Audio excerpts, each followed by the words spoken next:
Hey there, I'm Cassandra and welcome to my channel. I'm joining you today to talk a little bit more about Mars in Aries. So this video has been inspired by some of my followers, I guess, on Instagram through some of the stories on that platform that I was sharing. And a lot of questions came through with Mars in Aries and what can we expect out of the rest of 2020. So if you would love to follow me on Instagram, it'd be great to have you there, and you can find the details for that in the description below. So Mars in Aries, I guess you could call that a signature influence or a predominant influence, at least for the rest of 2020. Well, actually for the entirety of 2020. It's a real different influence from the perspective that normally Mars would just spend 6 weeks in Aries. However, this year it's over 6 months. So we've got Mars in Aries first entered the sign back about June 28 and continuing through until the first week of January in 2021. So this is a rare and lengthy influence of Mars in Aries. The reason for that is because Mars is slowing right down and it will retrograde, which means to go in reverse from Earth's perspective from September through to November. So for Mars, that's a real buzzkill to be going retrograde or reverse. And it can really bring up a lot of frustration and tension. So before we really get into the nitty gritty of what it's all about, let's just have a little bit of a reflection on what Mars is and what it symbolizes astrologically. So Mars is traditionally the god of war. So this planet represents things to do with war, conflict, battle, strife, violence, aggression, battles. And of course, with battles, you can also get victories. So it can be victorious and, the winner and the person that sort of beats everybody else. So it is a very driven type of planet, very passionate planet. So we can get those sort of troublesome things like violence and war or warlike things. And it can also symbolize things to do with competitions or battles. So we can get everything from the soldier through to the athlete that can be very much symbolized by the idea of Mars. So Mars is really about the fight. It's about how we assert ourselves, how we protect ourselves, or how do we defend ourselves. You'll often hear Mars spoken about as a motivation planet and, around mojo and drive and what sort of spurs us into action, what lights our fire and what gets our mojo running, so to speak. So Mars is that planet that when you wake up in the morning, when your feet hit the floor, what inspires you, what drives you. For some of us, it might be going straight to the fridge and eating. And for others, you might like to read a book or have a conversation or do some exercise. Of course, in your own birth chart, Mars, you'll get more information around that by the sign and the element that your personal Mars is in. So Mars also symbolizes the idea of cutting. Okay, so it rules knives or swords and sharp objects. And so Mars can sever and cut and separate. And so this can be very helpful at times when we need to cut ourselves away or separate ourselves from something that's negative. Like say, for example, the surgeon's scalpel, cutting out a skin cancer can save your life. However, if you're walking along the street and somebody mugs you and stabs you, that is not a favorable iteration of Mars. So what Mars brings is heat and separateness as its sort of main significations. And if you think about, let's just say, the idea of the athlete or somebody that is in competition, often you have to do that alone. You have to train alone, you have to compete alone, which might mean you have to separate yourself from some joys or pleasures of life in order to achieve that outcome or that purpose.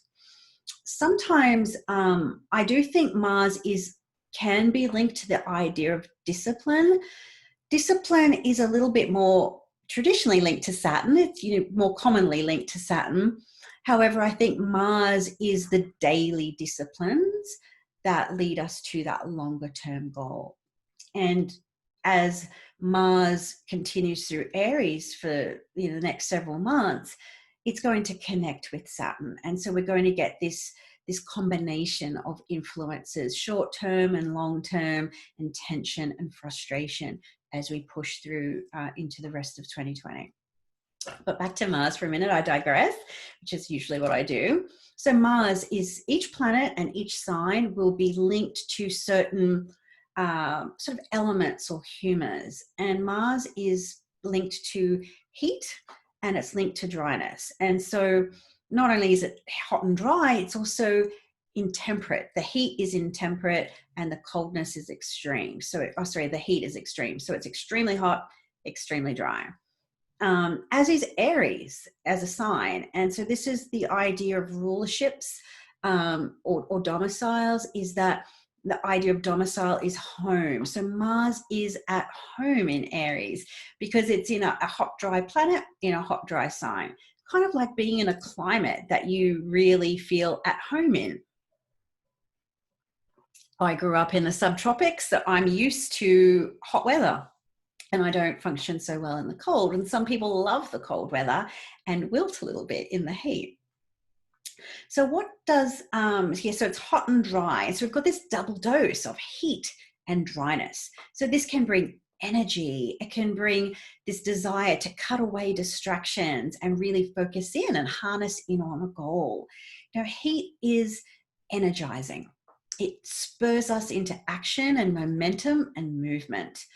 So if you've had in your area like a bout of cold weather, a bout of wet weather, and then the sun comes out and you get that first warm, dry day, you'll see that people start walking again, there's more activity, or you feel like doing more. When it's really cold, you sort of, you know, want to snuggle up and not do much at all. So heat tends to be more stimulating. It warms things up, it gets things moving. Like action, exercise, gets that blood pumping through us, as Mars is also linked to blood. And also too, like, you know, obviously there's people still in, you know, tight COVID restriction situations, but as soon as we were sort of like let out again, like we could really see the Mars come through and people just really wanting to do what they wanted on their time frame and their pace. So a little bit of anger and aggression. I personally saw that a lot out there on the roads. So, yeah, heat can be really great if you're feeling sluggish or stagnant in something. So a little bit of heat can help fire you up and generate movement. And when I first sort of talked about this on Instagram, I saw, you know, about Mars in Aries and starting to get in range of connecting with Saturn, is that people really wanted to do things, which is very Mars in Aries, the idea of doing something. People wanted to start on their exercise regimes again, or they wanted to work on a book, or they wanted to complete a task or a passion project or a pursuit that really kind of fired them up or helped them in some way. And of course, there can be a downside to all of this heat. And when there's too much, we can burn out or dry out too much. So sometimes what happens is when we get all Mars and Aries up and we get this motivation and desire, and I'm going to do this thing. Sometimes what happens is at the first sight of an obstacle or a distraction or a hiccup of some kind, your spirit can be dampened. And that's when procrastination or changing the goal happens, and you can sort of burn out. Sometimes too, when there's too much heat in a planet, or in a, you know, there's too much heat overall, is that too much heat, too much fire, too much motivation or enthusiasm can almost be like seem like pushy or assertive or off-putting as well. A little bit sort of, you know, in your face. Can be a little bit, you know, unpleasant for some people to deal with. So there can be the idea of like pushiness or impatience when Mars is very strong in Aries. So you might be pushing or feeling impatient around something. So the idea of Mars in Aries can be very quick to start something and under the fire and the enthusiasm, but sometimes not necessarily our great at finishing.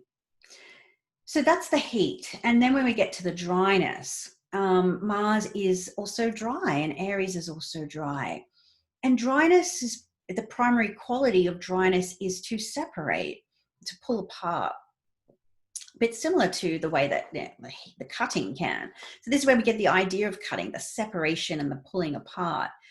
And, like in cold weather, and it can also happen in hot weather, where your skin can dry out, your lips can crack, you need more cream on your skin or what have you. When there's too much dryness, the skin can suffer. Too many days at the beach, or cold winds and snow, that can be very damaging on the skin. The idea of things get too dry and they crack and separate. Or if a plant doesn't get water, the leaves start to get very dry and brittle. And brittle is a very, anything that's brittle often will have a lack of moisture and too much dryness. So obviously, these cracked lips or chapped hands or what have you can feel very uncomfortable and even painful. But there's times where dryness can be very effective or even necessary. And so some plants, don't want to have too much water, like your succulents, for example. And if you put too much water on them, they will just sort of wilt and, or they get the root rot. And there's times in, personal life where we need separation. So you see it a lot when people get into a new relationship. There's so much togetherness and you're in each other's pockets, and then you get to that point where it's like, okay, I need to do a few things by myself, or I want to reconnect with my friends, or some of my own personal things. And so then you kind of need to pull apart and separate. And that can also offer you perspective and clarity, like, where am I going in this situation? Or, what is this relationship about? And that can be in existing relationships or established relationships as well. And this can, the idea of separateness can be really helpful, particularly like, for example, after an argument or a heated discussion with somebody where tempers rise, words are spoken, things get too hot. And then you need to separate and dry out that heated emotion or those harmful words. And separateness allows that sort of enough healthy distance to get perspective or clarity or an idea of a new idea, a new perspective. And we often find that when we separate ourselves from a position or a situation, we can see it from a new angle that gives greater clarity. And of course, we'll always think of those things we could have or should have said back in the heat of the moment, but we didn't. So it can give us a lot of renewed perspective. And, so sometimes that dryness or the distance is, such a healer, and can be very, very helpful. Of course, in those situations where we have too much of that, then we can feel isolated or alone. And that's very much what many of us have felt to varying extents in 2020, for example, socially distanced. So, this can help us, the distance can really help us renew our own Martian wants and desires. What do I want? What are my desires? What are my needs? What are my things? Who am I? Another way that I see the idea of needing dryness can be, for example, sometimes like we need to detox from things. That detox can be from alcohol, like you send an alcoholic into rehab to dry out. Sometimes we need detoxes from social media, for instance, when we get too much influence on other people, then sometimes we need to separate Mars and dry out, so we can get in touch with our own creative fire, our own ideas, and our own desires. So if there's too much of that, then we can't always get that distance between what I'm doing and what the other person's doing. So there are times where, of course, back to the relationship analogy, where a little bit of healthy distance can make the heart grow fonder.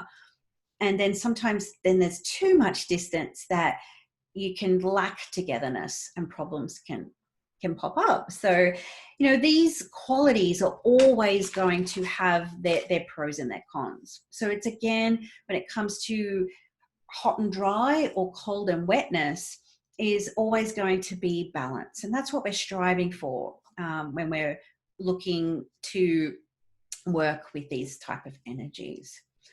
So back to Mars in Aries. So Mars in Aries is excessively hot and excessively dry. And so again, looking to your chart, where Aries is, the house with Aries on the cusp is going to be where you're going to need to hone in some energy and focus for this next period of time. So Mars first moved into Aries back in very late June, and by mid-July, pretty quickly, it entered in what we call the pre-retrograde shadow zone from about mid-July. So that was when Mars hit 15 degrees. So 15 degrees of Aries is where Mars will eventually station direct in November. And so it's going to station retrograde in September. So around September 8 or 9, it will slow right down, takes a few days, it stops, it retrogrades, and that happens at 28 degrees of Aries. So if you've got planets between 15 and 28, so basically the second half of Aries, or any angles, so your ascendant or your midheaven, you are going to feel this energy more intensely than if you had planets in the first half of Aries, for example.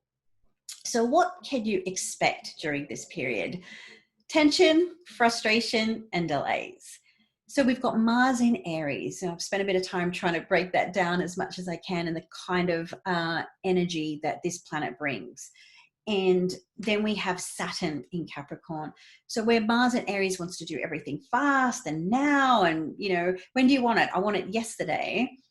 Saturn goes, no, you're going to slow right down. You're going to think about it. You're going to do all of your due diligence before you get that thing or that outcome. And so they are very opposing energies in of themselves. So they're both very dry, but Saturn's very cold, and Mars, as we know, is very hot. So the coldness really slows things down. And then in addition to that, they are forming a square aspect with each other. So they've been in a whole sign square aspect since Mars first ingressed into Aries. But as Mars has continued through Aries, it's got closer and closer to Saturn. And from about August 13 was when Mars got within range, or within kind of the aura or the energy of Saturn, which traditionally we kind of keep it pretty tight, like 3 degrees-ish, 5 at most.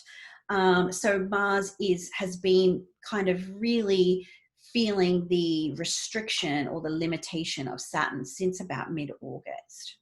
Then on the 24th, Mars is, chugging along in Aries, and it's formed that square aspect to Saturn.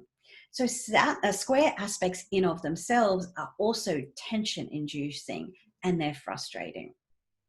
And so imagine you've got a car, Saturn going in one way, and then you've got Mars coming in another, like a T intersection. And, there's 2 cars or 2 planets getting in each other's way. And someone has to compromise or make an adjustment. But there's that initial tension or that standoff and that uncomfortableness or that irritation, which is kind of where collectively we may all be feeling right now. And so who's going to give when we've got Mars in Aries, because it's at home in its own sign, as is Saturn. And it's like, well, both of these planets, technically speaking, are like uber strong. So who is winning this? So there's a couple of ways to look at this. Firstly, we've got Saturn is what we call the superior planet. So it's further out from us, and planets, when they're further out, they tend to have a more dominating or influencing uh, energy on the planets that are closer into us. Hence, one of the reasons why Saturn is the greater malefic. It's bigger, it's slower, and its energies are more lengthy. Mars is the lesser malefic. It is a smaller planet, it's closer to us, and it's quicker moving. So that's one way to look at it. The outer planets are superior in position in the order of the cosmos. And from a Hellenistic perspective, planets in the 10th sign. So we've got Aries, and then we've got Saturn relative in Capricorn, relative to Aries, is in the 10th sign or the 10th position. And so from that place, it also is another, like a rule or a doctrine of dominance. And 10 is we've got like December, or not that December is the the perfect example, but the DEC, like decans or decimal, they're broken down into sort of tens. And the idea of decimate is a ancient sort of word, or that from the Latin term that means to decimate or destroy something. So when a planet has that position of like decimation, if you like, it's kind of destroying or dominating that planet that it's over. And so in this instance, Saturn has the upper hand. And I did see on Twitter one time, and I can never remember who said this, but another astrologer said something like, in a game of rock, paper, scissors, Saturn always wins. And so that's another kind of way to look at it. So keywords: tension, frustration, delay. Okay, so Mars is like that impatient, impetuous. I think of like a teenager, like a boy teenager, a male teenager, just got their license. So they're on their P's, their provisional license, and they're like, yeah, I'm free. I want to drive fast, and I want to go here, and I want to go there, and I want to go everywhere. And we see how they drive on the road. They're, impetuous, and they're impatient, and they can be pushy. And then we've got, the law of Saturn, with the red and the blue flashing lights, and the law of the land going, no, you can't go fast.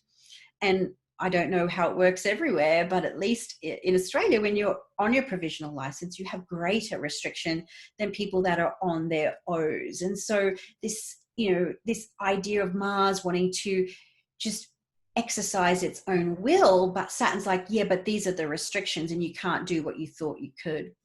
And so that is, like a feeling of a curveball in a sense, or I wanted to do this thing, and then my will or my action or my motivation has been thwarted because I've got to overcome a roadblock or a challenge or an obstacle, or the idea of criteria or standards. Saturn's very much, this is the criteria, this is the standard, this is the report card, pass or fail. And if you haven't done your due diligence on something, Mars retrograde might feel like you're spinning your wheels, having to redo something. And it's the idea of Mars being the gas pedal, and Saturn being the brake pedal, and the idea of spinning your wheels, marking time, and not feeling like you're making progress, which is really frustrating for Mars, because Mars doesn't want to slow down, especially when it's not in Aries. So we've had the first square, technically speaking, around August 24, and we're going to get another one on the 30th of September. So the 29th, 30th of September, because then Mars is going to retrograde back and clash with Saturn again. And then it will continue to retrograde back.